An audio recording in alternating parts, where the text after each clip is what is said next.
Signología. El establecimiento se dedica al engorde de terneros y terneras y toritos limusín.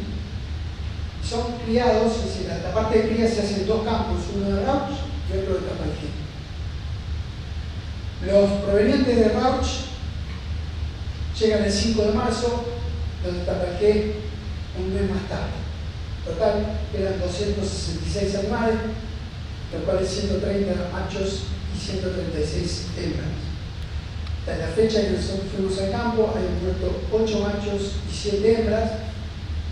Eso a partir del 28 de marzo, nosotros fuimos en abril, creo, para ver la fecha.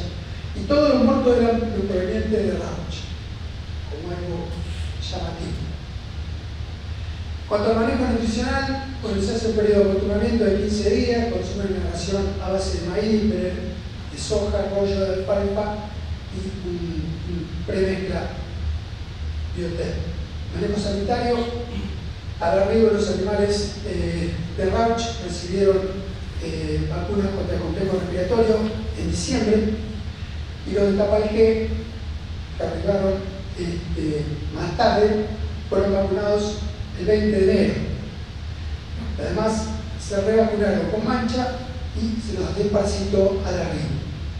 El problema, como dijimos, empezó el 28 de marzo, que se muere una ternera con signos respiratorios, ahí se hace la necropsia y se ven lesiones que son compatibles con una neumonía. El día 29, pero el mes siguiente, en abril, aparece una ternera caída con signología respiratoria. Lo único que se observaba era un animal que le costaba respirar, con una respiración acelerada, nada más peso. Y al día siguiente, el 30, se muere. Se hace la necropsia, hay un pulmón que no presenta las lesiones clásicas de una neumonía bien marcada, dura al tacto. Sí se observa un hígado con aparente retención de alimentos. Ustedes observan el color del hígado, el color del bronce, que mientras no se hagan los análisis de sangre, nosotros decimos que es retención de pigmento. El día 1 de mayo se muere otro sin signos previos de muerte súbita. Ahí se hace la necropsia y se observa fibrina, adherencia de la parrilla costal, pleura y fibrina dentro del contenido de la cavidad torácica. Tenemos la fibrina, muy acentuada la presencia. Ahí vemos con acercamiento y alcanzamos a ver fibrina contra el diafragma. Fíjense qué capa de fibrina hay. Realmente muy importante. El 2 de mayo muere otra ternera. En este caso las lesiones, ese pulmón no es causa de muerte, tiene solo tomada una parte que al tacto ni siquiera está consolidado. No se presumió que era la causa de muerte la neumonía. Sí se ve un corazón extraño, un corazón globoso, la forma del corazón llama la atención, y la pared del corazón se ve aparentemente muy engrosada, hacia la mitad de nosotros, como si hubiese estado trabajando exigida. Aparente engrosamiento de la pared del miocardio, ahí se toma muestras, se manda para el cultivo y para histopatología. El 3 de mayo aparece un nuevo animal muerto. En este caso se hace la necropsia y se ve presencia de líquido en cavidad abdominal. El hígado, un puntillado leve, que uno macroscópicamente no sabe si es congestión o es necrosis, porque era muy tenue. Y edema alrededor de la vesícula biliar en el primer sector del duodeno. Eso generalmente uno lo toma casi como un sinónimo de toxicidad, ¿cierto? Como un tóxico. Pero hay más de un factor. Decíamos del hígado con un puntillado leve, muy finita los pequeños puntos hemorrágicos. La vesícula biliar estaba con edema. Esto lo vemos, por ejemplo, en un hepatotóxico agudo, por ejemplo, como es. Porque si vos cortás la pared externa, es decir, querés llegar a la pared externa de la vesícula y antes cortaste una capa que es como una gelatina. Y no hay que confundirla cuando hay digestión de grasa. Por ejemplo, el corazón es común, cuando un animal pasa hambre, ver esa gelatina arriba de las aurículas. En ese caso es digestión de la grasa, no es edema. Pero acá se veía el edema con claridad. Me fui para atrás, me parece. En cavidad torácica también hay líquido, y en la nariz se ve una lesión bilateral más o menos de 1 centímetro de diámetro. Los pulmones están muy cargados, pesados, hay enfisema y hay edema interlobar. Ahí vemos marcada por la flecha los dos focos que tiene la laringe, foco necrótico. Ahí están, se ve más clarito. Bilateral, lesión. Fíjense lo que es el pulmón, un edema interlobar muy importante. Ahí al corte podemos ver dos septos totalmente separados por edema, con enfisema, es decir, el pulmón no está achatado, sino está totalmente inflado por el enfisema.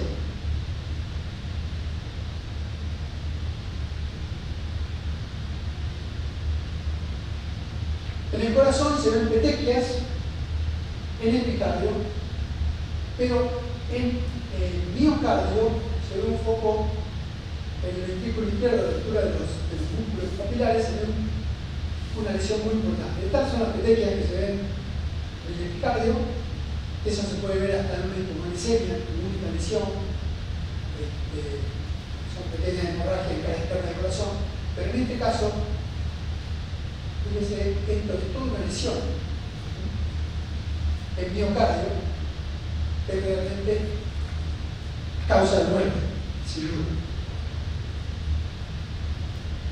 Entonces, en el campo pensamos, bueno, ¿qué diagnósticos podemos llegar a pensar? Me parece que concordamos la mayoría en pensar en lo primero que uno piensa por encima. Tenemos cavidad torácica con líquido, cavidad abdominal con líquido, puntillado hemorrágico, el edema y el enfisema pulmonar. Todas son dos lesiones características de encima. Por el pulmón podríamos pensar en el complejo respiratorio bovino, pero nos quedaría por explicar las otras lesiones. Por encima, el edema y el enfisema pulmonar agudo, que uno siempre lo ve en vaca, pero acuérdense que también aparece en los filos. No se sabe en los filos cuál es la causa. Y, por último, históficos. Entonces, ¿por qué pensamos en el complejo respiratorio? Por el cuadro clínico, por la disnea, por la dificultad respiratoria, por la tos, o sea, más que nada por el cuadro clínico y con la alta temperatura. Ahí vemos un animal con la típica postura cuando está afectado de un cuadro neumónico, tiran el cuello, babean, respiran con la boca entreabierta, hay un decaimiento muy marcado, a veces se niegan a moverse, y si lo movemos muchas veces lo matamos.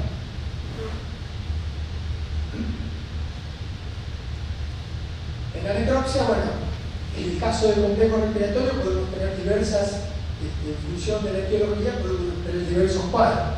Bronconeumonía supurativa, fibrinosa, intersticial, granulomatosa en el caso de la tuberculosis, o embólica en el caso de histófico. Supurativa siempre afecta los lóbulos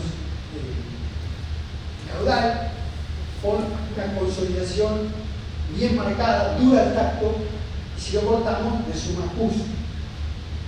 La fibrinosa, bueno, la presencia de fibrina con adherencia a la pleura y parrilla costal.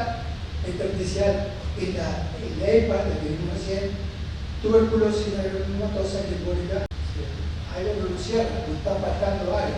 Podemos tener hidrotórax, sí puede haber hidrotórax, pero así no.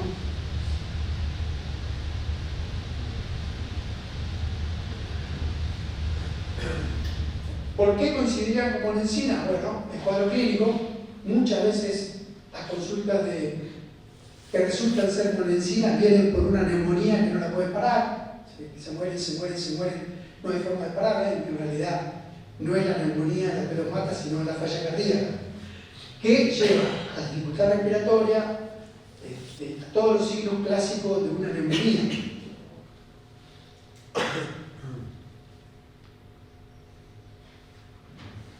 Animales con la boca abierta, con respiración muy forzada, se niega a moverse, un tambo de búfalo.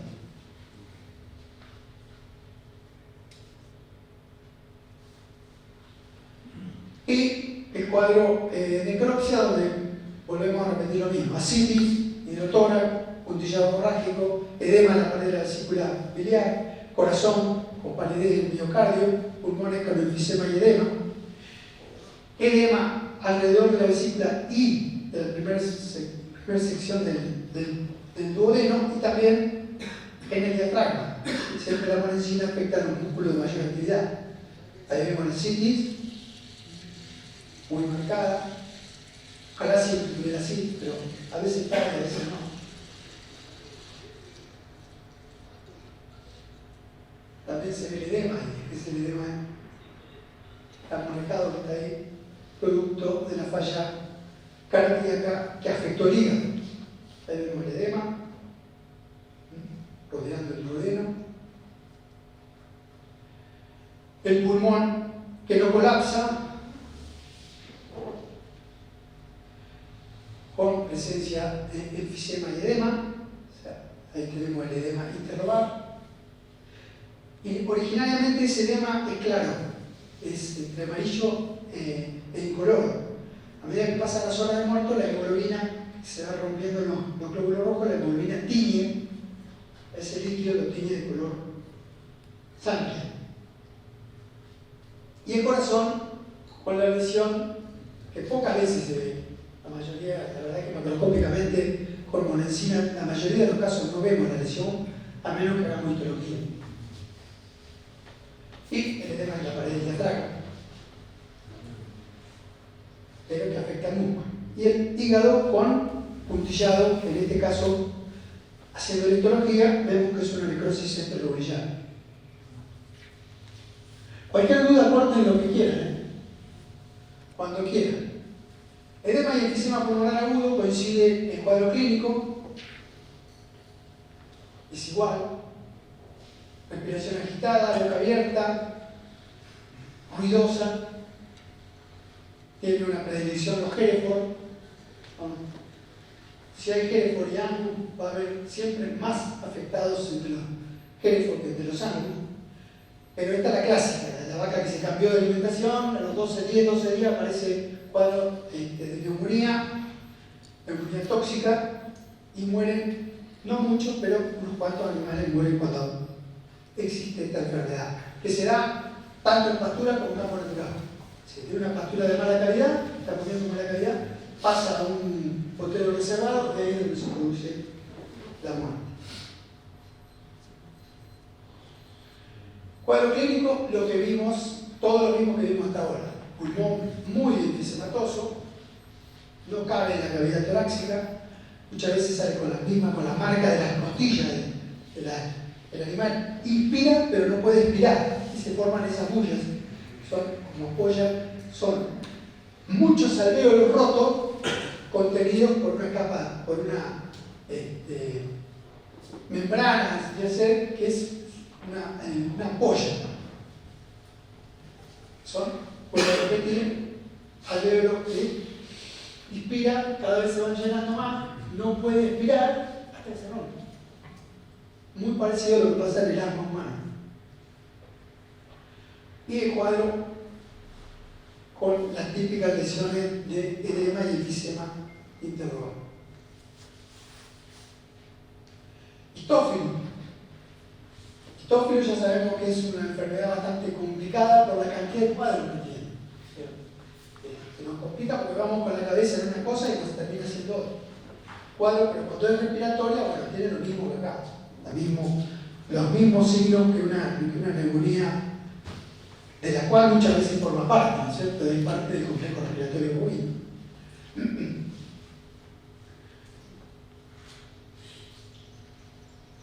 Respiración agitada, se niegan a moverse, bueno, todo lo mismo, no vamos a repetir porque ya estoy cansado con eso.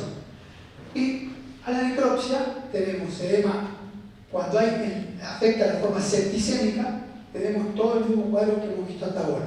¿Sí? La laringe, el pulmón con pericarditis, común de ver. Si llegan a tener un caso así, tienen dos diagnósticos para pensar. Uno es histófilo, decía, acá estamos viendo la cara externa del corazón que está adherida al saco pricario, ¿no es cierto? Bueno, eso lo vemos en histófilo y lo vemos en mancha. Que muchas veces uno no revisa el corazón en los casos de mancha y hay veces que la única lesión que hay es el miocardio. Entonces, tomando como referencia esos cuatro diagnósticos, ¿qué diferencias hay en los análisis de sangre? CPK, ustedes saben que marca lo que es falla cardíaca o daño muscular. Lo mismo que GOT, que es muscular pero hepática, por muerte hepatocito. En el caso del complejo respiratorio bovino no hay alteración, ¿sí? No hay cambio de estas dos enzimas. En la monensina las dos están elevadas. Hay lesión cardíaca, hay lesión hepática. En histófilo las dos están elevadas. Y en el caso del EPA o la neumonitis atípica, no hay variación de estas dos enzimas. O sea, con un análisis de sangre nosotros ya vamos dejando de lado algunas de las posibles causas. O sea, nos ayuda sin ninguna duda. Cuanto al resumen del cuadro macroscópico, a la necropsia, complejo respiratorio bovino y EPA no producen ascitis. Sí producen ascitis los cuatro. El hidrotórax los cuatro. El edema de la vesícula biliar, solamente monensina y histófilos. Puntillado hemorrágico en monensina y histófilos, pero no siempre. El enfisema pulmonar, el edema en todos, y la lesión cardíaca se circunscribe a monensina e histófilo.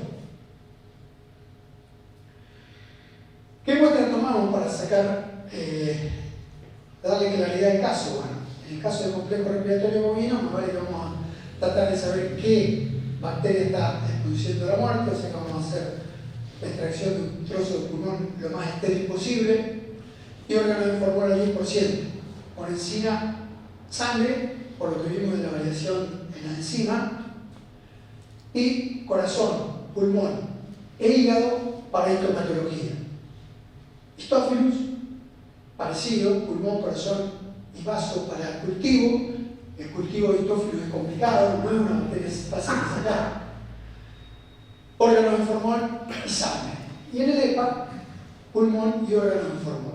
Resultado en este caso: la CPK, que tiene un valor normal de hasta 35 unidades, dio 2.740.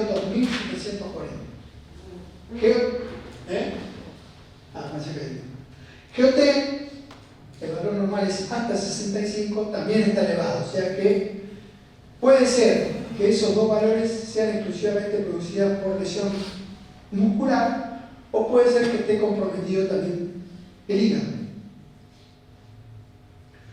La histopatología lo que arroja como diagnóstico es una miocarditis fibrino-supurativa con vasculitis, fibrinoide y trombosis, hemorragia, edema y necrosis miocardia. O sea, el corazón tuvo un infarto enorme, y también en el riñón se ve una lesión de una nefritis intersticial con predominio de linfocitos, pielonefritis con neutrófilos, esta última en forma severa, y el pulmón con un edema difuso a moderado. Bacteriología de la muestra, en este caso del líquido articular, corazón, cerebro y vaso, se aísla histófilo. Normalmente tuvimos otro caso, al mes que tuvimos otro caso exactamente igual y no se pudo aislar. Se mandaron las mismas muestras. No sé. O sea, no es simple el aislamiento. En este caso se hizo antibiograma y es una bacteria que es sensible a la mayoría de los antibióticos. O sea, no es difícil de bombardear, digamos. Diagnóstico final, histófilos. Yo le comentaba a dos colegas que cuando yo hice una necropsia de este animal me jugué con que era monensina. Es decir, para mí era monensina, me vivía todo lo que da la monensina, hasta que llegué al corazón. Y es cierto que la monensina produce una lesión cardíaca, pero no de estas características, sino produce un infarto cardíaco. Acá hay un bloqueo de una arteria por la lesión del histófilo que impide la llegada de sangre, eso lleva al infarto. Es lo mismo que nos pasa a nosotros con el infarto cardíaco. Pero previamente ese corazón funcionó mal. Por eso que tenemos la lesión pulmonar y por eso que tenemos no sé si llamarla lesión hepática, pero sí un compromiso de su circulación. Esta bacteria es portada, si es un habitante normal, del tracto genital y del aparato respiratorio superior, y de acuerdo al estudio que han hecho algunos investigadores, 50% de los toros y el 8 o 10% de las vacas son portadores de esta bacteria. Lo que no se sabe es bajo qué circunstancias se transforma en patógeno. O sea, no son cepas diferentes las que producen la muerte que las que son habitantes normales. Pero hay algún otro factor que no se sabe cuál es, que transforma un habitante normal en causa de muerte.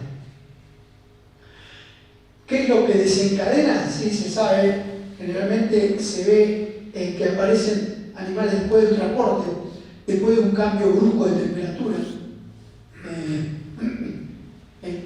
hacinamiento, son causas que son compatibles con la presión de esta enfermedad. La patogenia es interesante. Aquí tenemos un vaso sanguíneo. Lo que está marcado ahí es la cara interna, la túnica interna, la túnica endotelial. Ahí es donde se va a fijar el histófilo. Si el histófilo viene por sangre, ya sea por inhalación o por lo que sea, llegó al torrente sanguíneo, va por sangre y cuando está dentro de los vasos sanguíneos, a veces lo engloban los macrófagos, los neutrófilos, los engloban, pero no los matan. Y tienen una particularidad. Ahí es donde se mete la bacteria y produce la muerte de esa parte. ¿Qué muerte es? ¿Por qué se ponen esas células endoteliales? Se cree que es como un fenómeno similar al que induce a un suicidio de las células. Así se denomina en los libros. Sí, apoptosis, acelera la apoptosis. Algo bastante particular de esta bacteria, ¿no es cierto? Bueno, entonces, se adhiere a las células endoteliales, produce su muerte, induce la apoptosis y deja libre la segunda capa, que es la membrana basal. Cuando esa membrana basal queda libre, ahí son atraídas las plaquetas, que son, circulando en sangre, esas plaquetas se van a ubicar donde está la lesión para taparla, para que no salga más, para que no haya una lesión superior. Entonces, esas plaquetas se van superponiendo unas sobre otras, y eso es lo que forma el coágulo. Esas son plaquetas, una arriba de otra, que van obstruyendo el vaso. Llega un momento que esa obstrucción es total, no hay pasaje de sangre, ahí se produce un infarto. Sí. Donde no hay llegada de sangre, que sería la parte posterior, acá, bueno, no sé qué circulación tiene esta. Bueno, vamos a ponerle que va para allá. Acá sería la parte donde se produce la muerte del tejido por falta de irrigación. Y ahí es donde se producen los signos clínicos que son recontravariados, como decíamos hoy. Generalmente la incidencia no es alta, no supera el 10% de los animales que se mueren, pero la letalidad sí es muy alta, sobre todo la forma cardíaca. Ocurre en finales del otoño, principios del invierno, cuando hay cambios de temperatura, y son mucho más sensibles los animales jóvenes.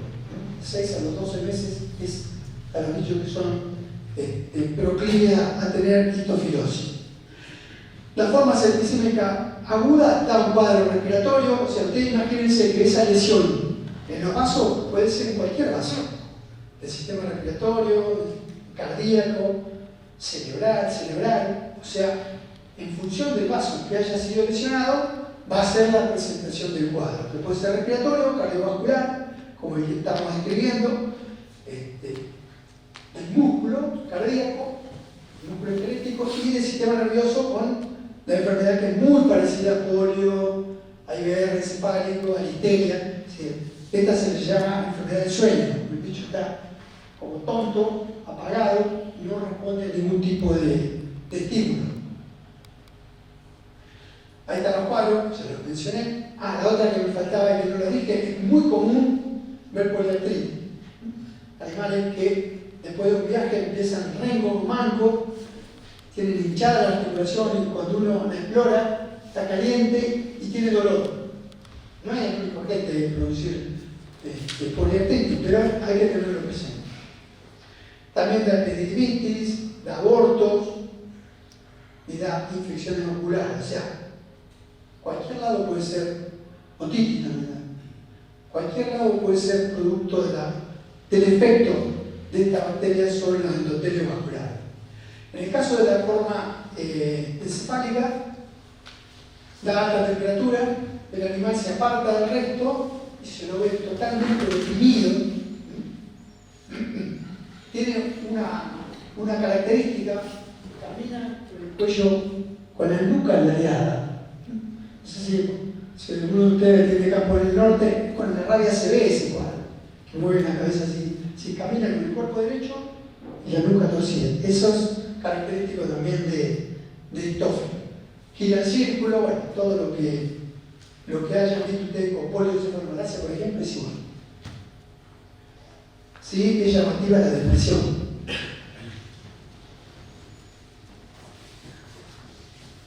Fíjense que ahí se acerca el que lleva el teléfono, ni se entera. Está totalmente ausente de todo lo que lo rodea, los párpados medio caídos. De ahí viene el nombre. Y acá la característica del líquido cefalorraquídeo tiene un color turbio.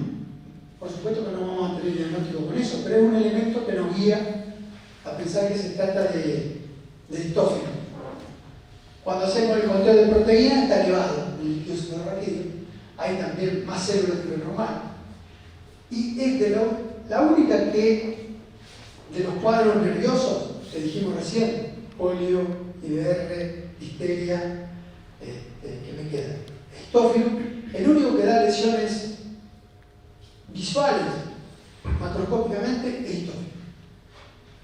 O sea que eso sí es una buena guía para llegar. Y puede estar ubicado en cualquier lado. Y son poco hemorrágicos, son tejidos cerebrales muertos, que a veces son hallazgos de necropsia. Si el animal se muere de neumonía y la lesión a nivel del sistema nervioso central no tocó ningún centro importante, ni nos enteramos. Por ahí, si fuera el humano, podríamos perder la voz, podríamos perder el manejo de la mano. En el caso de los bovinos no cambia nada. ¿Cierto? Uno revisa el pulmón, encuentra neumonía. Si saca y tiene ganas de sacar el cerebro, es muy probable que encuentre lesiones de este tipo.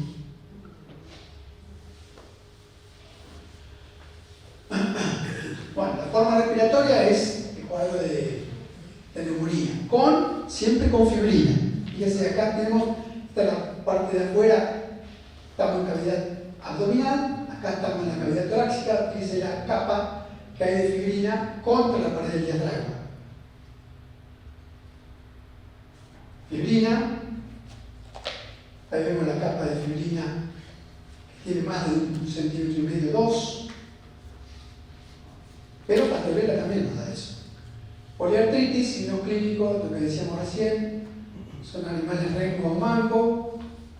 Este es el cuadro que no pudimos aislar el listófilo, quedamos con las ganas, aparecieron las lesiones histopatológicas, pero nos faltó la gente, el diagnóstico no se arrojó. Si uno no encuentra el causante, el diagnóstico son lesiones compatibles con tal enfermedad, pero no podemos decir que es enfermedad.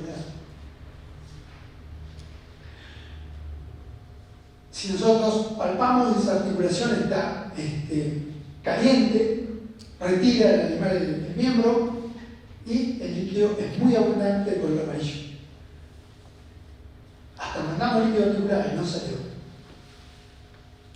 Las muestras entonces son líquido cefalorraquídeo, líquido sinovial, vaso, pulmón, hígado, sistema nervioso central. Y para el histopatología hay que mandar todos los órganos. En algunos va a estar la lesión vascular, que es la que caracteriza a esta bacteria. En el caso de la meningoencefalitis trombótica, la TEM, vamos a tener cuadros de meningitis supurativa, microabscesos, que no son diferentes a la de la listeria, y los manguitos perivasculares con el trombo. Eso es lo que ve el que observa al microscopio. En el caso del pulmón, vamos a tener neumonía intersticial y bronconeumonía hemorrágica. Tratamiento, hay que hacer antibiograma y como prevención es lo que se usa para prevenir el complejo respiratorio, ¿no es cierto? Depende del sistema que uno trabaje, si es detente precoz, filo, si es comprado o si es propio, va a variar, pero siempre nos tenemos que basar en la vacunación de 2 dosis con intervalo de 21 días. ¿Alguna pregunta con respecto a este caso? No, como hay una simetría en esos dos focos necróticos o circunscritos y eso me llamaron la atención. Sí, es raro que, por empezar, muy raro que nosotros miremos a hacer necropsia esas dos cosas que tiene la laringe, ¿no es cierto? Pero si uno lo tiene presente como diagnóstico presuntivo, es razonable que busquemos a ver qué es lo que pasa con la laringe, porque nos vamos a encontrar con eso.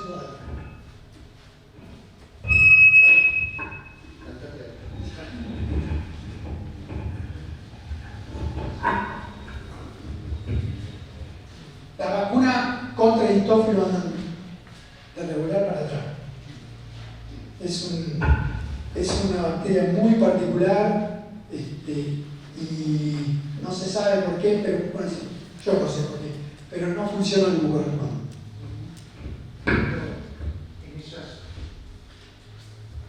artritis que decías, ¿Responde muy bien al tratamiento con antibióticos? Sí, responde, sí. Y Depende de qué momento lo agarres, como todas las enfermedades, sí. porque esa es una expresión de la enfermedad. Si vos tenés una lesión de ese tipo de corazón, eso es imposible que lo saques con nada. No, por eso te decía en el caso de las artritis. No, es así, responde bien. En Estados Unidos el histófilo es la causa número 1 de muerte en fieldot, de muerte súbita. Sin ningún tipo de signo previo, el animal va caminando y se cae muerto. Pero nosotros tuvimos un caso de mancha cardíaca, que pasaba exactamente lo mismo. Ahí nos jugamos el chapatán, porque no hay que hablar, hay que hacer como los médicos, uno tiene que estar calladito, esperando el resultado, hasta estar seguro, porque si no, no se mete la pata. Yo en ese caso dije que el histófilo, cuando se hizo la histología de la mancha, y era exactamente igual. La histología diferenciaba porque no había trombo, no había lesión vascular, sino que estaba la típica lesión de clostridio en el miocardio, con bacterias, con reacción inflamatoria y aire. Pero es un diagnóstico muy parecido cuando el animal va caminando y se nos cae muerto y no expresó nada.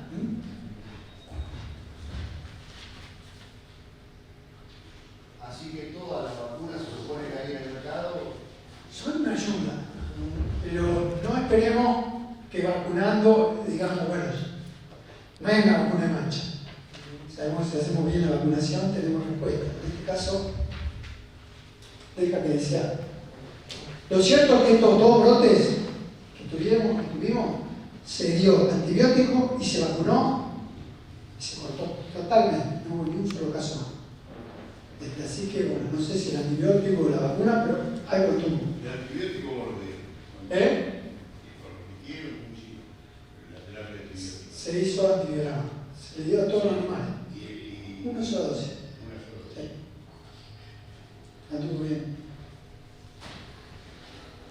Bueno, esto cambiamos totalmente de rubro.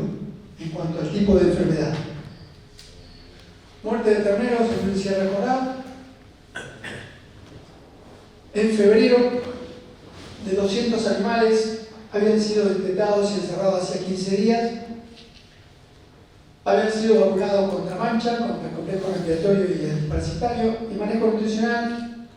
Estaban consumiendo un balanceado comercial y suplementados con rollo.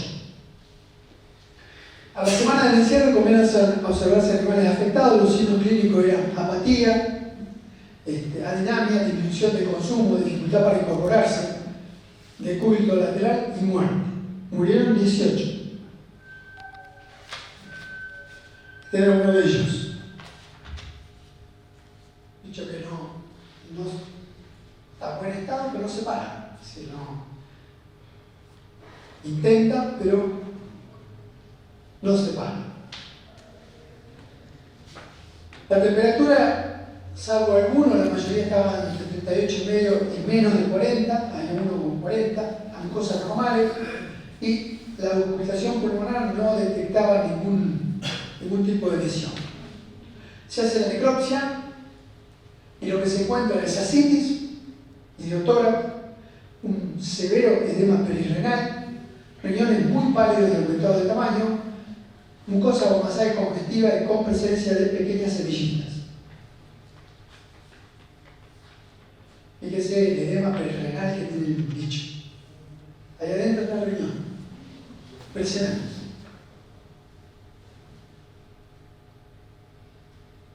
Fíjese la diferencia de color.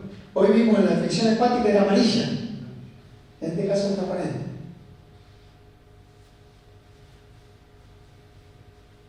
Edema. Pálido, muy pálido en los riñones. Y en Cuaco no se ve nada. La semillita no se ve, pero es una semillita negra. Fácil de observar. ¿Qué es lo que tenemos? Tenemos que pensar qué es lo que puede llegar a estar pasando. Los signos clínicos entonces son apatía, falta de apetito, falta de posibilidad de incorporarse y muerte.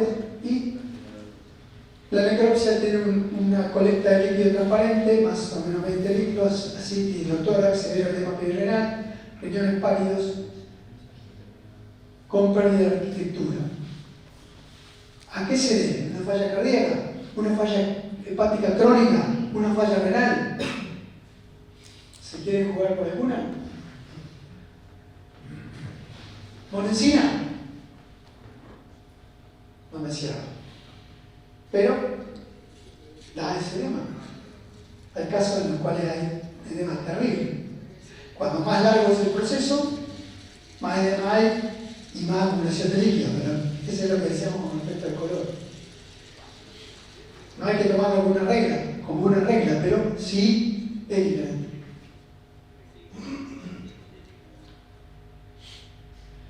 Falla hepática crónica, senecio.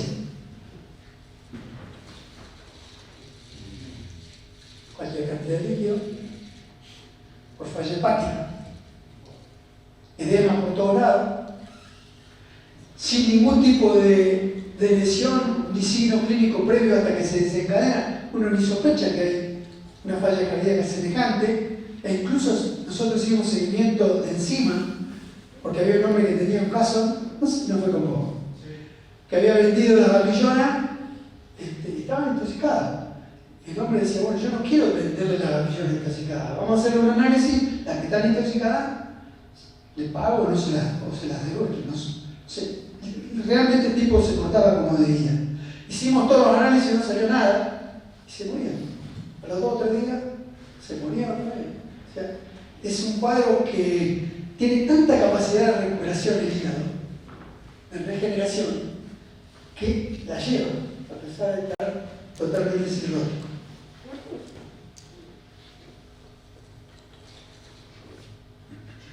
Falla renal, oxalacto de ese cuadro.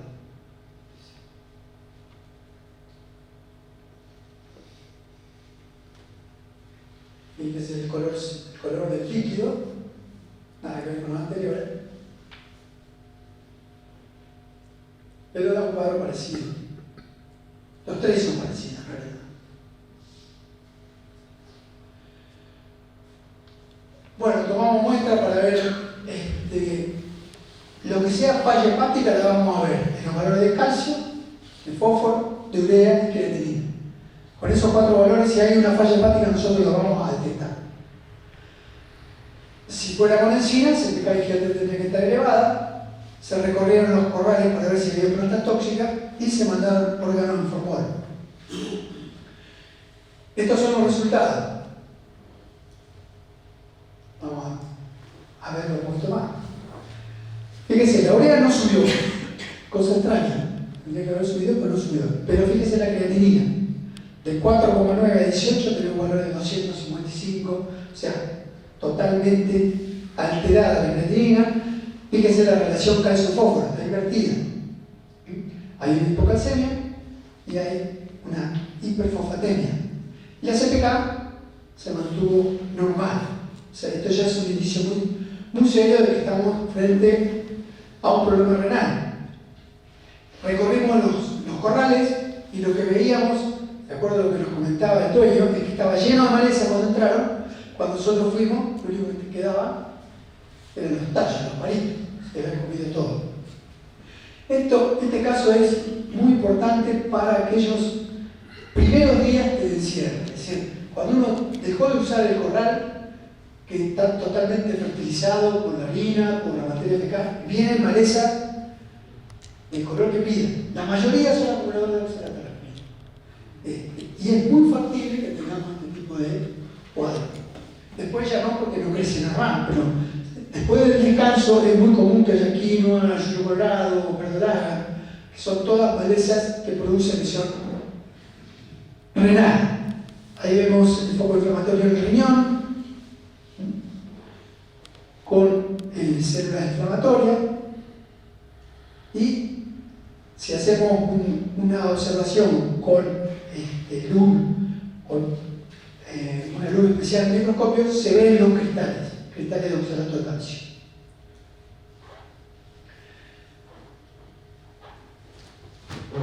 Esto volvemos a repetir, CPK no sube, es decir, sube la hemolicina, no sube la intoxicación con oxalato ni en senecio. La creatinina en los oxalatos solamente sube. La urea sube en los oxalatos, en este caso no subió. Normal sube la geotetramonencina y el senecio también. El calcio normal no varía para nada.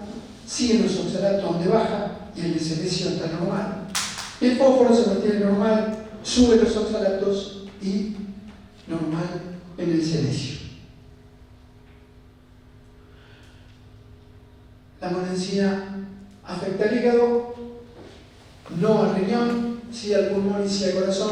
Oxalato normal, el hígado afecta al riñón, no al pulmón y no al corazón. El senecio afecta exclusivamente al hígado. Diagnóstico final, entonces, basado en la anamnesis, en los hallazgos de necropsia, en la presencia de plantas o restos de plantas tóxicas, y el análisis bioquímico y la histopatológica nos permite llegar al diagnóstico final, que es intoxicación con oxalato. El oxalato en la planta está como ácido oxálico y puede estar unido al sodio o al calcio. En un caso es insoluble, en otro caso es soluble. Cuando se consume una planta que contiene oxalatos, en el animal pasan 4 cosas. Pueden pasar 4 cosas. Puede ser degradado y eliminado por la bacteria, es decir, degradado por la bacteria ruminal y eliminado con la materia fecal. Puede unirse al calcio del contenido ruminal o al magnesio, formando cristales insolubles, y también se elimina por la materia fecal y no pasa nada. Pero si el animal tiene una dieta baja en calcio, que generalmente es lo que pasa con los granos, son bajos en calcio y ricos en fósforo, en ese caso el oxalato está sobrando en el contenido ruminal y ahí se absorbe. Al absorberse también se une al magnesio y al calcio, pero en este caso circulable. Entonces, ¿qué hace? Se muere de hipomagnesemia. Sin ningún tipo de lesión, sin nada, el animal Está encerrado y se muere. Abrimos, no encontramos nada. Si medimos litio superraquídeo y el buen litio, vamos a tener el magnesio bajo. Pero después tenemos una muerte retardada, que es la ocasionada por la falla renal. O sea, esos cristales que se formaron dentro de la sangre son como agujas y lesionan el riñón, y por eso es que se producen todos esos cambios metabólicos que vimos que se visualizaban en sangre. O sea, no es una fija que nosotros comamos las plantas con oxalato y siempre vamos a tener una mortandad. Pero si se dan situaciones como las que están nombradas acá, si depende de la planta cómo esté el oxalato dentro de la planta, la edad del animal, el animal joven es más sensible. Nosotros tuvimos caso en vaca, 90 y pico de vaca le mató en un corral encerrado. Si estaban haciendo tanto, las preñadas de uno, las hacía el otro, cuando vino el otro día, las preñadas estaban todas muertas. Un desastre hizo. Cantidad y calidad del resto de la dieta, dijimos que si la dieta es baja en calcio, vamos a tener caso. Y la adaptación, si nosotros vemos un corral lleno de yuyo colorado, de quinoa, entramos, porque no nos queda otra, entramos, comemos 1 hora y salimos, al día siguiente 2 horas y salimos, la flora ruminal se acostumbra. Se acostumbra a la cantidad de oxalato y deja de ser tóxico. No hay probabilidad de que nos mate. Bueno, en este caso entonces tenemos la forma aguda, cuando hay formaciones de sales con el magnesio y con el calcio, lo que dijimos recién, cae el calcio y cae el magnesio, muere. La forma subaguda es con los cristales, que lastiman los vasos sanguíneos. Y hay una forma tónica que se le da al caballo, que yo eso nunca lo he visto, que le llaman cara de torta, no sé si alguno de ustedes lo ha visto, que es la intoxicación crónica por oxalato.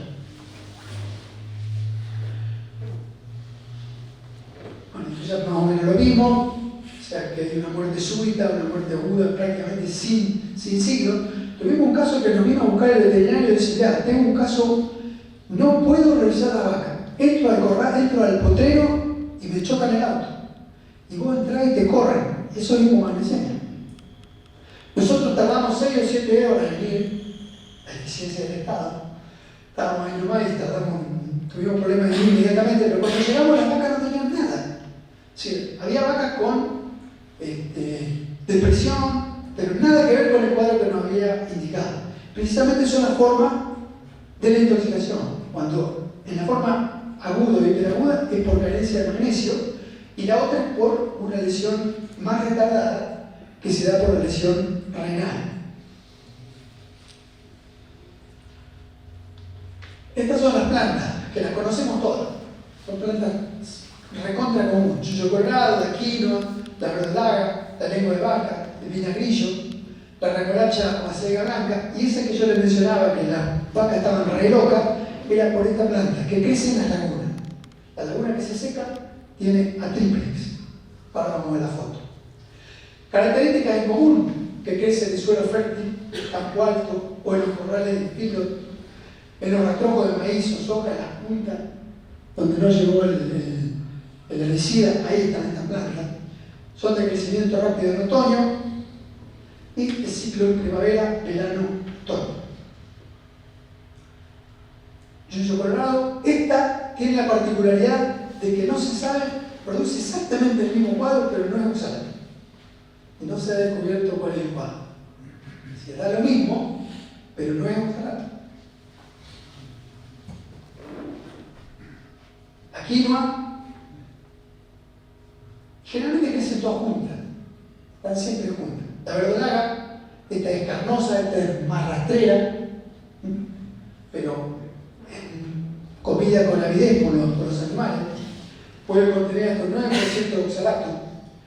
Esta es la lengua de vaca y el vinagrillo, que esto es muy raro que intoxique porque es muy... tiene que comer cantidad, es muy raro que haya tanta cantidad como para llegar a intoxicar, porque, les vuelvo a repetir, se va acostumbrando el animal. Esta es la triplex, que tiene la hoja como si fuera un corazón, es rara, pero es común en muchos campos. Y esta es la selga blanca. Cuadro, bueno, aparece muy rápido después de comer, 2 a 6 horas, puede aparecer más tarde si es la forma tardía, en la forma renal. Hay agresividad, después de depresión, temblores musculares. Fíjense que extraño como esto es, uno pensaría que acá hay una deficiencia de calcio o de magnesio, ¿cierto? Así como tiembla, como estatura. Y responde si le da magnesio. A la rápida sí, la otra la falla renal no. Pero esta sí tiene que responder. Pasa que no te da tiempo, porque se ponen las 4 o 6 horas. En este caso, por ejemplo, ya te digo, se murieron cantidad, cuando nosotros fuimos, sí, se siguieron muriendo, pero la mayor mortandad fue la aguda.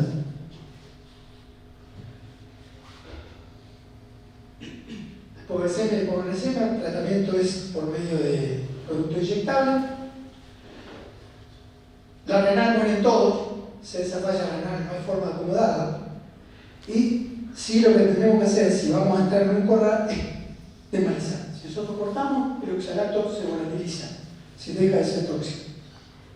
Es una cosa importante, o si no tenemos una desmalizadora, entrar 1 hora, salir, al día siguiente hacerlas comer por hora, para que las bacterias vayan aumentando su número y permitan controlar los oxalatos. Bueno, ya matamos una con una bacteria, otra con un tóxico. ¿Preguntas? ¿Quedó clarito o no se entendió absolutamente nada? No.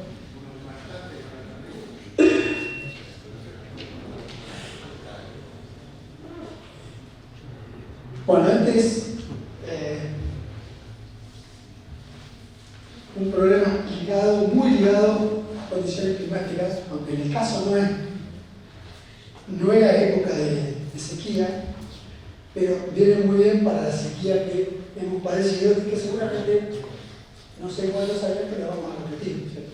Esas condiciones extremas, lo más seguro que se repiten.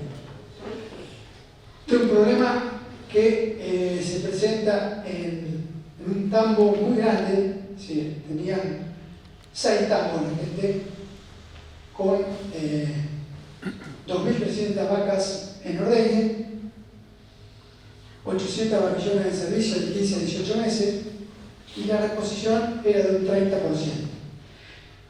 Nos llaman porque tenían serie, bueno, ahora les voy a decir después. Primero, la alimentación. Los terneros nacen y permanecen 1 semana en el tambo, luego pasan a la guachera comunitaria, donde son criados en un sistema de estaca individual durante 60 días. Son alimentados con 4 litros de leche, en 2 tomas diarias, una ración compuesta de 16% de maíz y 84% de pene de soja. Se crían machos y hembras juntos hasta que llegan a comer 1 kilo, ahí los separan. Y al destete se separan en machos y hembras y se recrían de manera separada. Hasta acá, todo encerrado. Las vaquillonas, dijimos que eran 800, están con alfalfa, rollo de alfalfa, silo de maíz, balanceado, a base de maíz molido, pellets de soja, trigo y un núcleo. Y desde el nacimiento hasta el parto, las vaquillonas están toda la vida encerradas, no reciben nunca pasto. Manejo sanitario, el libre de brucelosis y tuberculosis, al secado y preparto se vacunan contra el complejo respiratorio y querato. La vaquillona al tacto recibe 2 dosis de enfermedades reproductivas.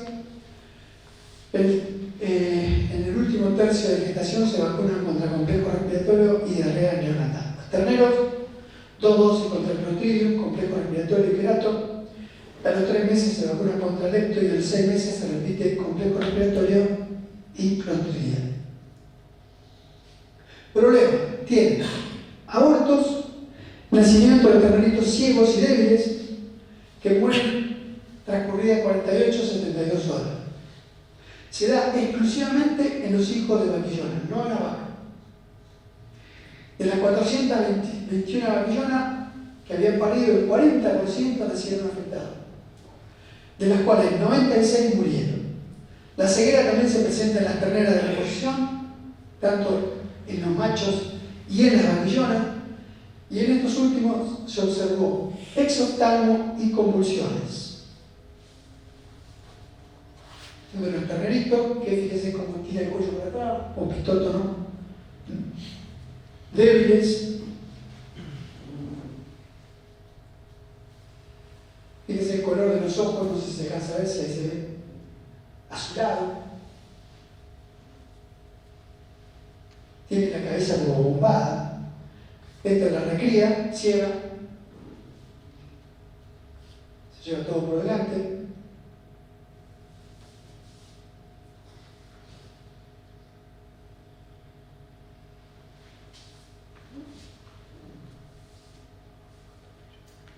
Temperatura normal, la frecuencia respiratoria también, las mucosas normales, la realización ocular, las pupilas están dilatadas bilateralmente, no hay respuesta al reflejo de amenaza ni al pupilar.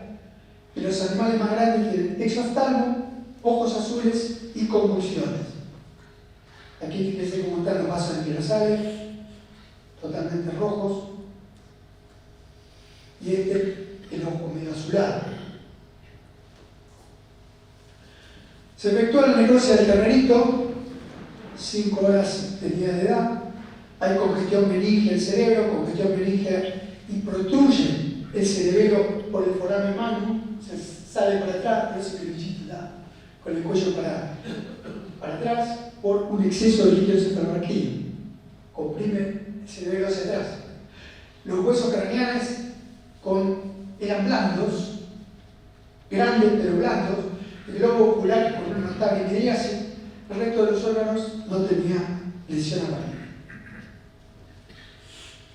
Como resumen del problema tenemos entonces, tanto en los terneritos como en la recría, macho y hembra y vaquillonas, animales ciegos, con exoftalmo, con convulsiones, xeroftalmia, ojos azules, exoftalmia, esclerótida con vasos sanguíneos muy marcados. En la vaquillona hay abortos y nacen terneritos débiles, ciegos y con amistón. Necropsia, deformación ósea de cabeza, protrusión de cerebelo por el foramen magno.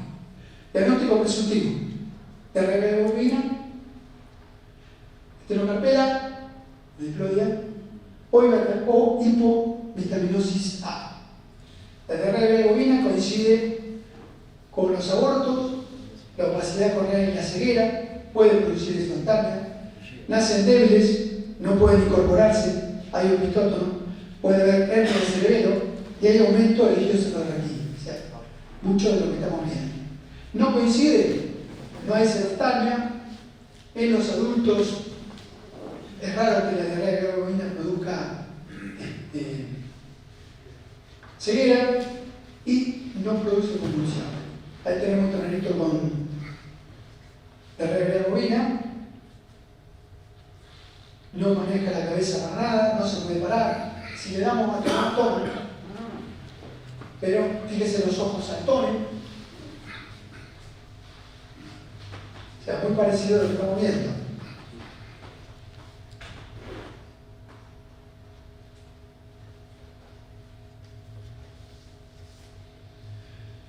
Estenocarpela, da aborto, terneritos débiles, no puede incorporarse, produce opitótono, opacidad corneal, ceguera, produce convulsiones.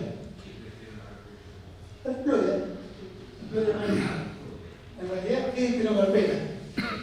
No le deberíamos llamar diplodia. Así dice el cabrón. No coincide que no están sobre maíz. Acuérdense que la estenocarpela es exclusiva de maíz o de bambú. Todavía no lo usamos como suplemento al bambú, que yo sepa. Se puede usar por cualquier cosa, así que en algún momento puede usarse. No produce exoftalmia, no produce ceguera en los adultos y no hay aumento del líquido cefalorraquídeo. Aquí tenemos un ternerito con problemas producidos por la estenocarpela. Acuérdense que la estenocarpela estropeó hasta el video, es poderosa.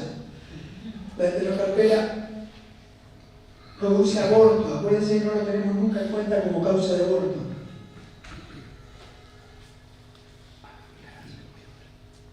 Y este año vino como para que se presente. No sé si han tenido caso, nosotros hemos tenido consulta. Y la carencia de vitamina A también da lo mismo. Aborto, opacidad corneal, pueden producir espontánea, nacen débiles, no se incorporan, bueno, todo lo mismo. Esas son las convulsiones. El bicho va caminando, se encoge y se cae. Se contrae todos los miembros, está en esa posición como 30 segundos de una apnea total, de pronto tose, se levanta y se va. Muchas veces la consulta es: mandé al ingeniero en la tropa y se cayeron arriba del camión 4 o 5 novillos sin ningún tipo de explicación. Si se cae en una convulsión de esta, en un acoplado, es fácil que pisoteen y produzca la muerte. Las muestras que vamos a tomar son sangre, vaso, órganos varios de formol. Para estenocarpela también se saca con la histología. Y para la hipovitaminosis es sangre con anticoagulante. Acuérdense que tiene que sacar con tubos tapados con papel metálico, pues si no la luz la hace desaparecer. Y si van a sacar para carencia de vitamina, primero vayan a un libro de anatomía. Yo no me acuerdo dónde estaba la parótida, dónde se enfoca, pero es fundamental que manden parótida. En la histopatología, lo que dio el caso fue cambio de la parótida, metaplasia escamosa de conductos deferentes, fibrosis y edema alrededor de los conductos de parotidios, hiperplasia del epitelio de lengua con paraquelatinizado, nervio óptico con inflamación, con una reacción local, y ese es el conducto. Esto es el valor que dio la vitamina. Nada, no se detectó en ninguno de los animales que se mandó, se detectó la presencia de vitamina A. Acuérdense la anamnesis, son bichos que nacieron y nunca fueron a comer verde. O la otra alternativa, una sequía como la que tuvimos. Si tuvimos ¿cuántos meses sin comer verde? Muy fácil que tengamos casos, por lo menos de ceguera o de aborto, por esta vitamina que se le da muy poca bola. La verdad que las vitaminas en el rumiante uno dice, el rumen fabrica todo, esta no. La A y la D, las liposolubles, no las fabrica el rumen. ¿Por qué se sospechó del diagnóstico? Por la alimentación, lo que estábamos diciendo recién. Alimentación de vaquillona, nunca tocar el pasto, nacimiento hasta el parto. Y la vitamina A es increíble la cantidad de defectos que tiene. Si la carencia, o sea, las funciones que tiene, es en los casos de las células epiteliales, sea de tubo digestivo, sea de respiratorio, sea de reproductivo, todo en vez de células epiteliales, esta vitamina impide la queratinalización. ¿Sí? Si no tiene vitamina A, se queratiniza y no se, ¿cómo se llama cuando cambian de función? ¿Dónde sale el término? No deja de diferenciar.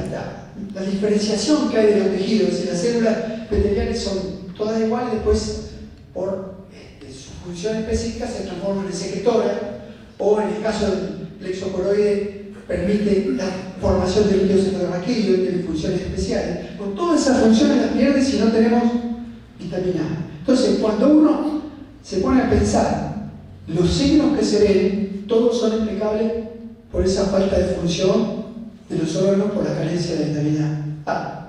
Si el bicho tiene la cabeza hacia atrás por una acumulación de líquido cefalorraquídeo, es porque el plexo coroide está en los ventrículos, en los agujeros que hay en el cerebro, en los ventrículos laterales, tercero o cuarto ventrículo. En la parte superior hay epitelio especializado que es el que forma el líquido cefalorraquídeo. Al fallar esa célula, el líquido cefalorraquídeo no pasa a la columna y deja de estar en el cerebro, se acumula en el cerebro, comprime el cerebro y el cerebro lo manda para atrás. Entonces, ahí tenemos una de las razones que explica los signos nerviosos.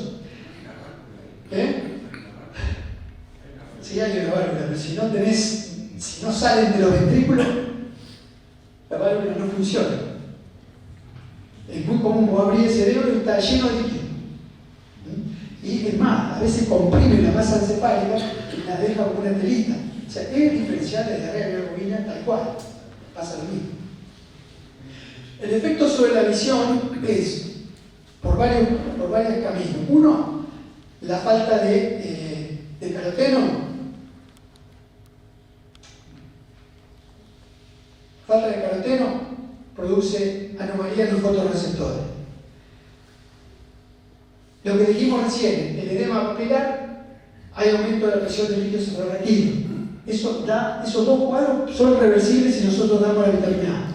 Pero el tercero, parece el metabolismo óseo, ¿sí?, altera la forma del conducto donde va el nervio óptico, desde el cerebro hasta el ojo. Lo comprime y produce ceguera. Y esa es irreversible.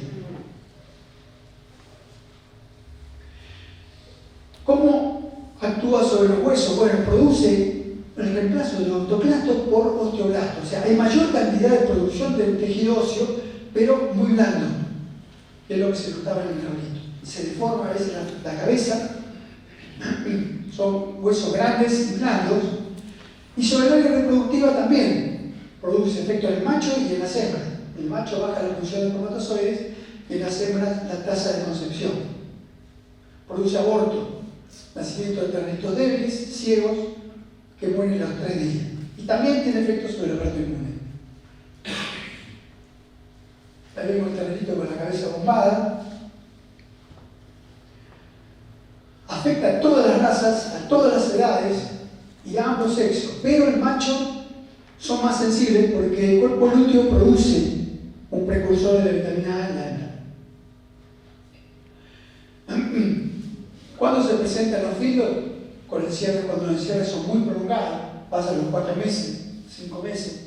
O si nosotros cerramos animales que vienen de una sequía pronunciada, que no han comido pasto seco, no lo acumularon en su hígado y se manifiesta, puede manifestarse inmediatamente encerrados en el filo.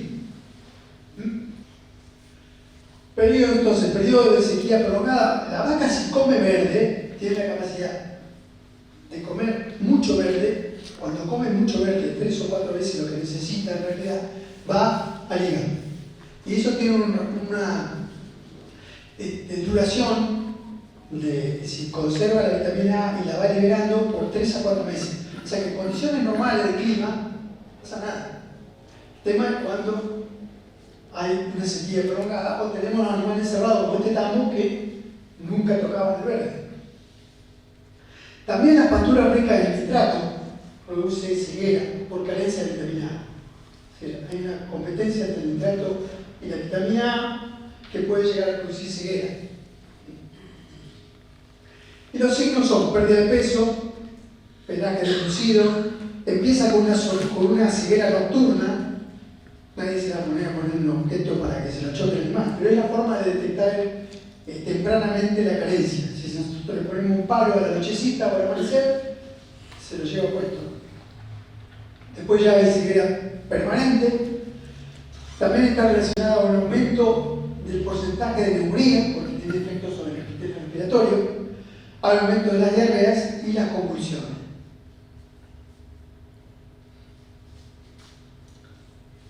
Estos limusín ciegos,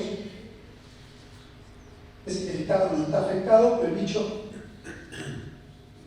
no ve nada. El ojo está azul, no siente.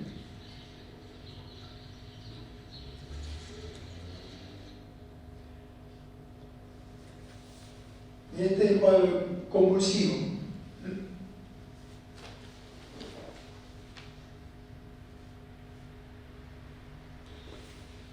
El bicho cae.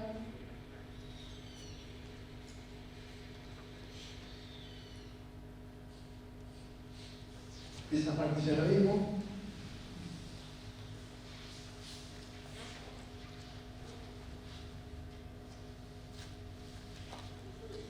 Y después está la mía. Fíjese, ahí no tenemos sonido, pero está todo ese tiempo que lo vemos, está sin respirar. Que parece que se muere. de pronto tose. Regresiona. Anda. Regresiona, se levanta y se va. Increíble.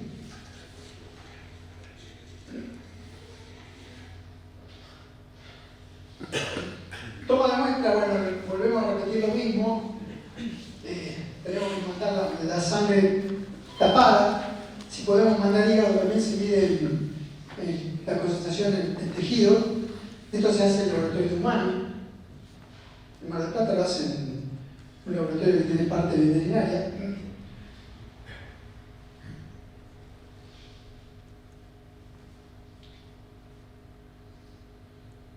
Y los valores en plasma son normales por encima de 20 microgramos por mililitro.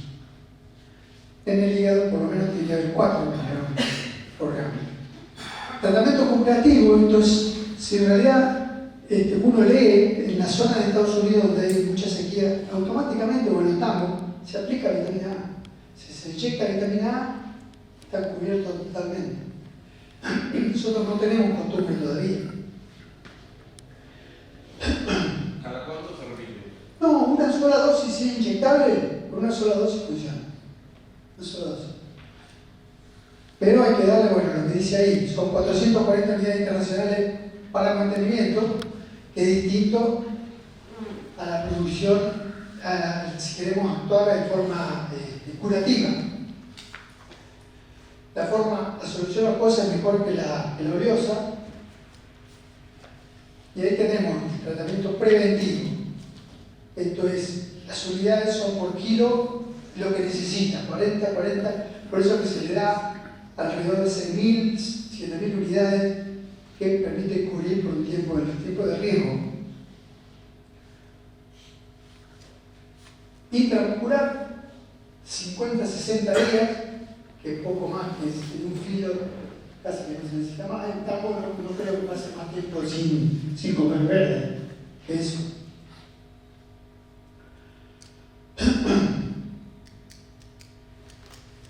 Entonces, podemos tener deficiencia de vitamina A aún recibiendo raciones adecuadas. ¿Por qué? Porque en el núcleo hay muchos de los componentes donde vienen las vitaminas, que son polivitamínicos mezclados con minerales, que los minerales desnaturalizan la vitamina A. O sea, el producto originalmente tiene vitamina A, pero con lo que está consociado la destruye.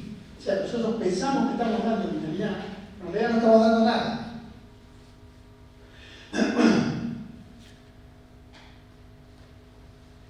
¿Qué más? Destrucción de caroteno, es el pasto que nosotros cortamos, por ejemplo en los rollos, se destruye por periodos de almacenamiento muy largo. Mayor contenido de nitrato en los forrajes, eso también lo vimos con vacas ciegas, y los niveles altos de nitrito y nitrato en el agua. O sea, es una cosa que si uno ve que se va produciendo un periodo de sequía muy largo, tenemos que tenerla presente para prevenir. Si es una inyección sola, capaz que 2, pero yo creo que se justifica ampliamente. Esta persona tenía unas pérdidas terribles, eran chochos porque solucionaron el problema inyectando vitamina A. Simplemente con eso. Los diferenciales por los signos nerviosos, polio, intoxicación con plomo y vitamina A. Los signos nerviosos en la A tienen menos signos, la ceguera se da en los 3, la respuesta pupilar al reflejo se pierde solamente en la A y la dilatación de la pupila exactamente como para diferenciar de los cuadros nerviosos en animales jóvenes sobre todo. Ernesto, te repito lo que estuvimos charlando antes. ¿Qué pasa con las vacas que entran a diferido, ya sea de sorgo o de maíz? ¿No? Al principio comen verde, pero después pasan a... El tema es cuánto tiempo. ¿Cuánto tiempo están comiendo? ¿Y qué? ¿De dónde vienen? Si vienen de comer pastura seca, por ejemplo, los campos en el norte se pasan unos cuantos meses, de hecho se ponen todo seco. Entonces ahí vos lo pasás a una oferta con poca cantidad de vitamina va a tener problemas. Si el grano de maíz colorado tiene vitamina A, tiene caroteno, pero no llega a cubrir los requerimientos, no alcanza eso solo. O sea, hay que darle verde. Yo quería hacer una pregunta con respecto a los contenidos de nitrato y nitrito de filtro. Sí. ¿Hay alguna zona en particular que se dé esas aguas con esos altos No, niveles? es materia orgánica. Sí, el agua sucia, el agua de laguna, ese tipo de agua es más rica de nitrato y por ende de nitrito. Pero no es específicamente una propiedad del agua. Sí. Pero sí, cuando hay materia orgánica, tenemos un aumento de la concentración de nitrato. Que es importante cuantificarlo, porque muchas veces uno mide nitrato en el pasto. Y si el agua tiene mucha cantidad, está siendo fuente de contagio. Y en verano toca una incidencia mayor porque están tomando 3 veces más agua. Qué desastre hizo el nitrato este año, ¿eh? Cualquier cantidad de casos. Bueno, quedan ustedes, ¿o hacemos otro o son 9:30? Yo no tengo inconveniente. ¿Cómo está él? Bueno.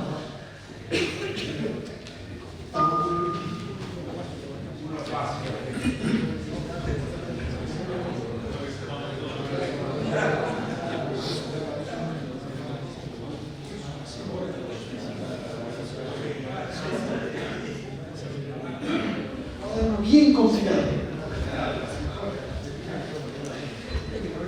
Bueno, vamos por el último.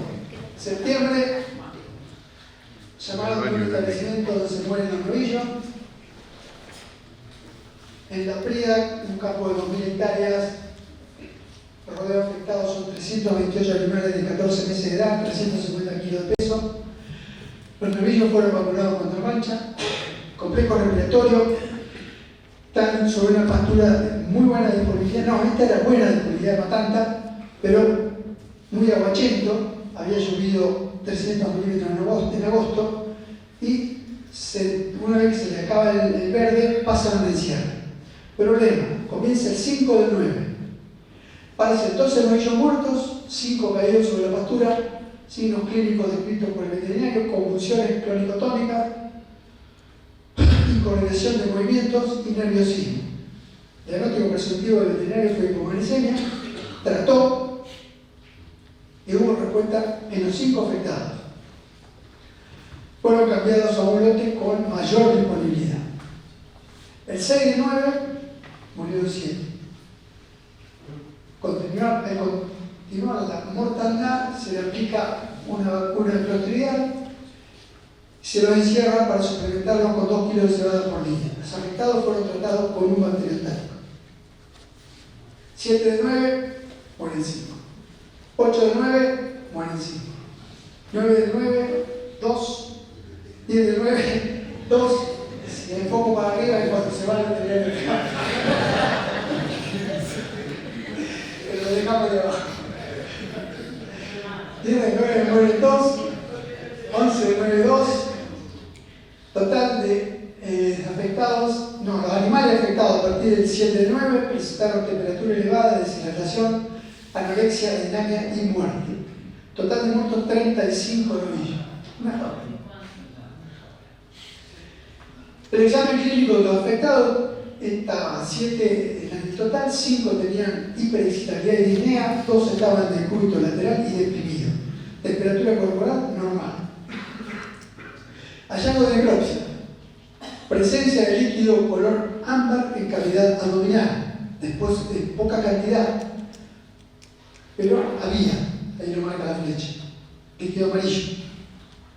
Rumen, lesiones en parche, con un centro necrótico y un borde hiperémico. Ese es el rumen. Eso, sea lo que sea, nos está marcando. Acá está muerto y acá está activa. Ese borde es activo, esto ya está muerto. Y a veces se perfora. Y edema en los pilares del rumen. bien gordo, porque además se para la capa, típico de acidosis. Toma de muestras, se toma hígado, vaso, rumen, bilis, líquido peritoneal, sistema nervioso central, contenido intestinal para cultivo.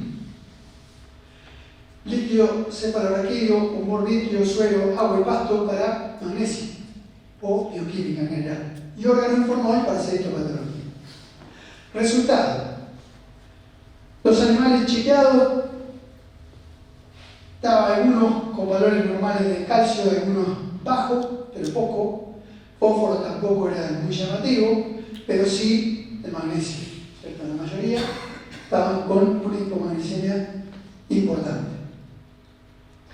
En bacteriología se aísla en pureza Listeria monocitógeno que se aisló de bilis, de contenido intestinal, del líquido de cavidad abdominal y del sistema nervioso central.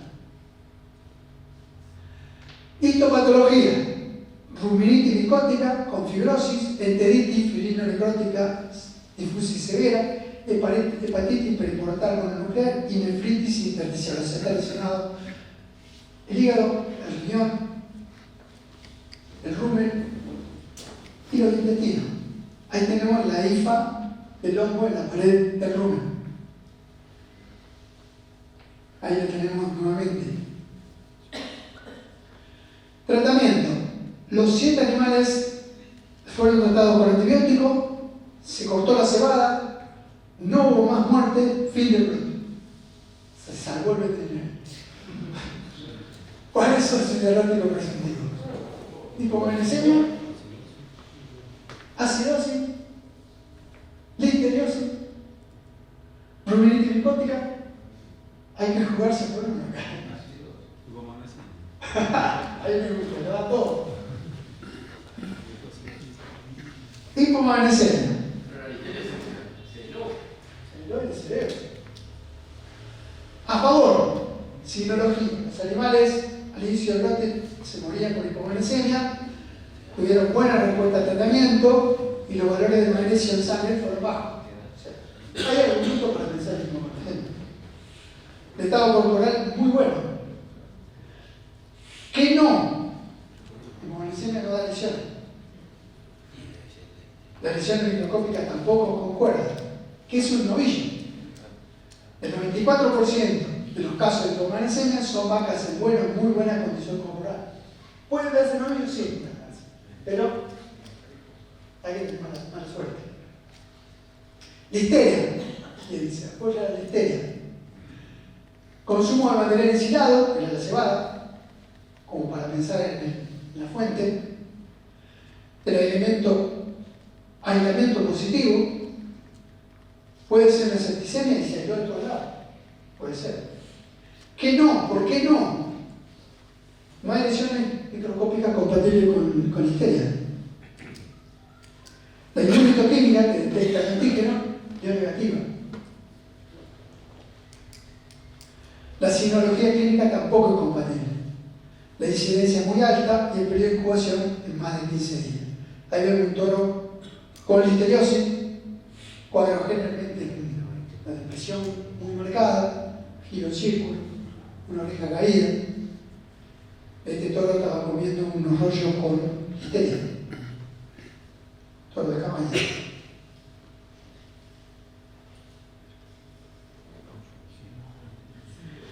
Acidosis, que acá tenía un defensor. La suplementación con cebada, la cebada es terrible. Es muy peligrosa darla. No hicieron acostumbramiento. Presencia de la cebada en rumen y lesiones del rumen compatibles con acidosis. Al menos la que mostraba edema en los pilares. Que en contra la lesión microscópica no está. Es decir, no son compatibles. El cuadro clínico es la agresividad y el diagnóstico no tiene nada que ver. Puede haber el cuadro nervioso en acidosis. Y no hay correlación con las primeras muertes.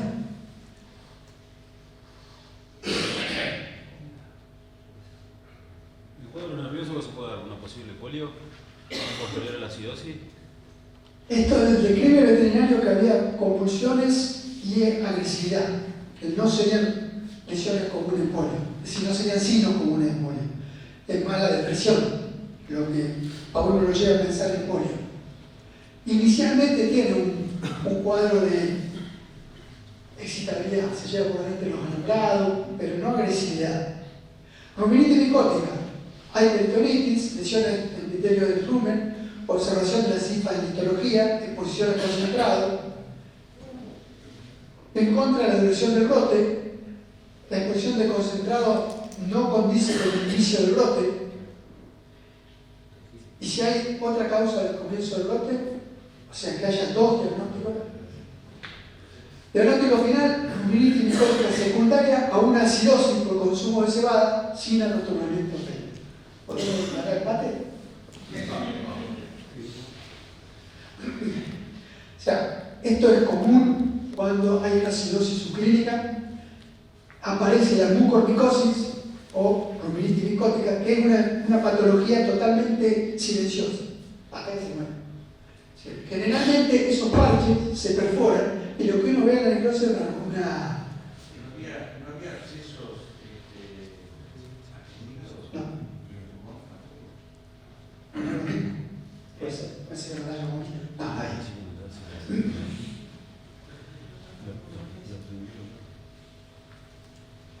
Siempre secuela de una acidosis subclínica o clínica, o cuando hay un tratamiento con antibióticos por mucho tiempo, que hay bacteriosis, ahí aprovechan los hongos para proliferar, o cualquier daño mecánico o químico que afecta a los estómagos.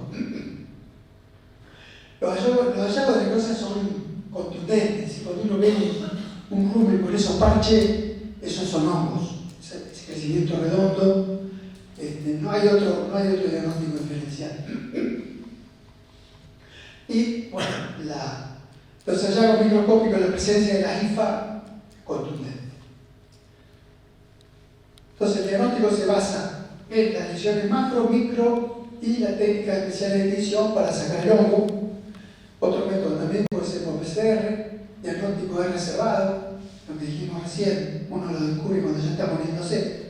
Y responden bien al tratamiento con antibióticos. Entonces, en resumen, esto fue lo que pasó. Primero hubo un cuadro de hipoglucemia diagnosticado por el colega y tratado. O sea, hasta ahí estuvo el pelo. Pero se quedó corto con el tratamiento, siguieron los problemas, decidió suplementar con cebada. Acá la responsabilidad es de quien pidió la cebada, sin duda. No hizo acostumbramiento. Elevado potencial acidogénico, baja el pH y también puede haber sido la fuente de la listeria. Produjo acidosis, ruminitis micótica y la listeria fue un oportunista que no alcanzó a producir la lesión. Sí, eso es importante cuando uno manda muestra al laboratorio que le aísla una bacteria. Acuérdense que tiene que concordar con la lesión, si no, no pasa nada. ¿Sí? En este caso es el ejemplo más clarito. Se aisló del cerebro, pero no alcanzó a producir. Capaz que si el bicho vivía una semana más, hubiese muerto con lesiones de listeria, y ahí no sé de qué nos íbamos a disfrazar. 3 diagnósticos diferentes. Bueno, creo que con eso terminamos.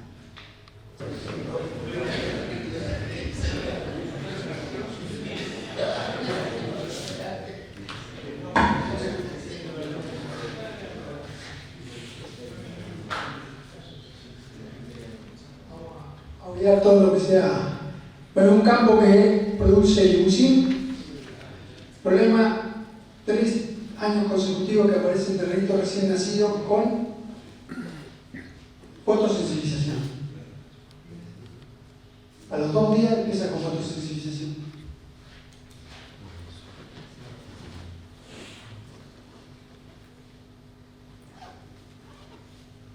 Se le quema la oreja, sacude la cabeza y se lava el morrón. Los típicos signos de la fotosensibilización.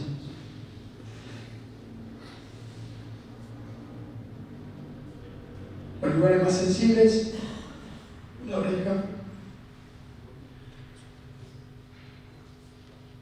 murro, examen clínico lo pasamos por el día nada, presuntivo la diarrea viral bovina, la dermatofilosis y la protoporfiria. La rebilirrubina, acuérdense que hay una forma que se expresa por el tropismo que tiene el virus por el pelo, el folículo piloso, y se pega. Pero no hay fotosensibilización. El dermatófilo congolense es una bacteria que se favorece cuando hay humedad, produce lesiones muy parecidas. Y la fotosensibilización, bueno, ya sabemos lo que produce.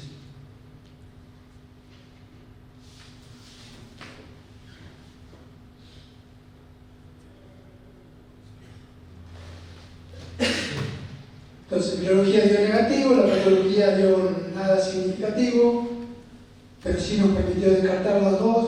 El tema es fotosensibilización, pero ¿cuál es la etiología? Consumo de una planta directa, si el consumo directo de una planta tóxica, tan chiquitito, imposible. Consumo de un hongo, pasaje de un principio tóxico por leche, enfermedad congénita, cuando se eran las dudas.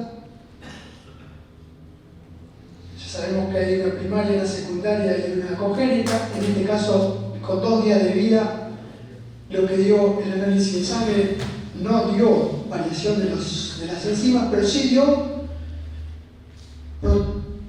porfirias totales eritrocitarias, valores altísimos. Tendría que haber trazas y dio 1800 a 1400. ¿Qué es eso? Son compuestos que están unidos por la misma forma química, que son precursores del hemo, que forman la hemoglobina. Esa hemoglobina, en cada etapa son 7 etapas, que son reguladas por enzimas, que a su vez son reguladas por genes. En el caso del limusín y del holando, los dos tienen fallas genéticas que hacen que la ferroquetalasa, que es la enzima que controla creo que el quinto o sexto paso, no funciona. Entonces las protoporfirinas, que son sustancias fotodinámicas, pasan a la torrente sanguínea. Y ahí se desencadena el fenómeno de fotosensibilización.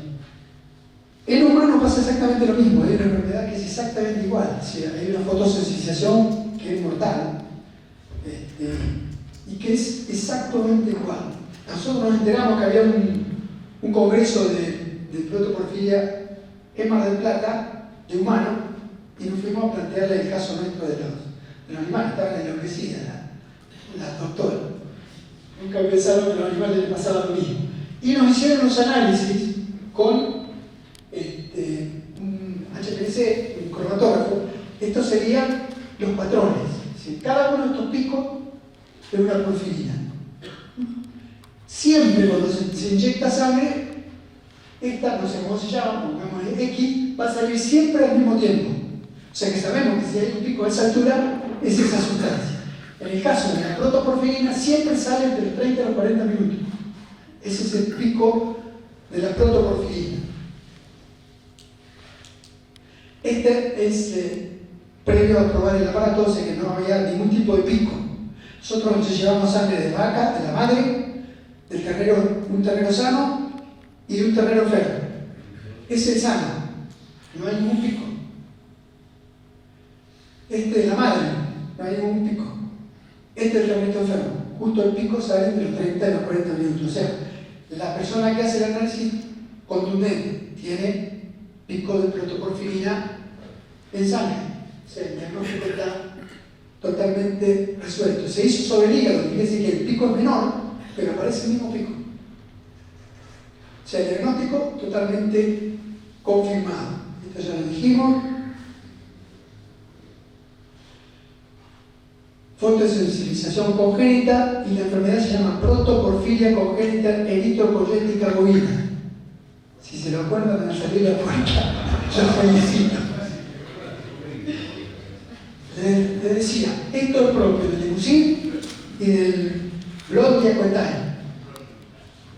Pero el holando tiene no protoporfirina, sino otro paso previo que también falla y produce fotosensibilización al nacimiento, pero además en los holandos los dientes y los huesos son color rosa, cosa que no pasa en este caso en el limusín. Bueno, entonces dijimos qué es lo que producía, cómo se manifiesta, esto ya lo vimos.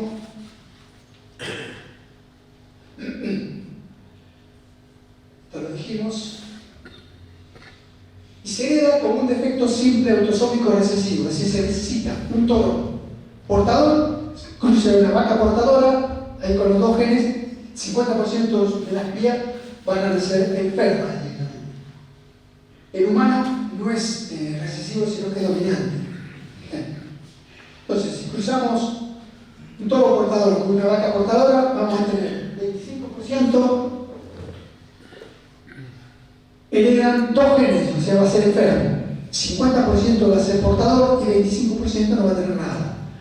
Toro portador y vaca no portadora, 50% va a ser portador, pero no enfermo, y 50% normal. Ahora, este 50% se cruza con, o usamos un semen que tenga el problema genético y vamos a ir incrementando. O sea, año a año, si no hacemos el análisis de semen buscando el gen, se puede ir incrementando el problema en el campo. Entonces, ¿cómo hay que identificar los toros por sangre? ¿En semen o en sangre? ¿Y en la cabaña están así? No. Ahora, no, hay una cabaña ahora que me pidió de hacerlo, pero esta mujer, esta médica, todavía no encontraron no sé cómo se llama cuando alguien domina algo de genética. Si no puedo decir golazo que quiero, que nadie me decida. El locus. Algo así. Se necesita tener un patrón, digamos así, como para saber qué es lo que hay que buscar. Es decir, la mujer estaba entusiasmada y quedó que lo iba a hacer. Ojalá podamos tenerlo como herramienta, porque si no, no vamos a cortar nunca con el problema. Si el problema, yo he hecho esta charla con productores, con cabañeros, y todos saltan y dicen, sí, yo tengo ese problema. Tengo ese problema y no lo puedo parar. Y no lo va a parar. Si no buscan el semen de los padres, no lo va a parar. Si nosotros cortamos el semen de ese padre, por más que tengamos vacas portadoras, lo cortamos. En el Limamus, teóricamente tendría que haber menos, porque está más diluido. Pero yo he estado en campo con ese terrenito que pasaba y que se veía más cerquita, ese era el Limamus con problemas de esta enfermedad. O sea, hay que hacer sí o sí, en realidad tendría que ser SENASA el que obligara a hacer eso, porque es perfectamente controlable. Pero bueno, no se conoce, ¿verdad? Que no se conoce. Estos son los primeros diagnósticos del país. Muchas gracias.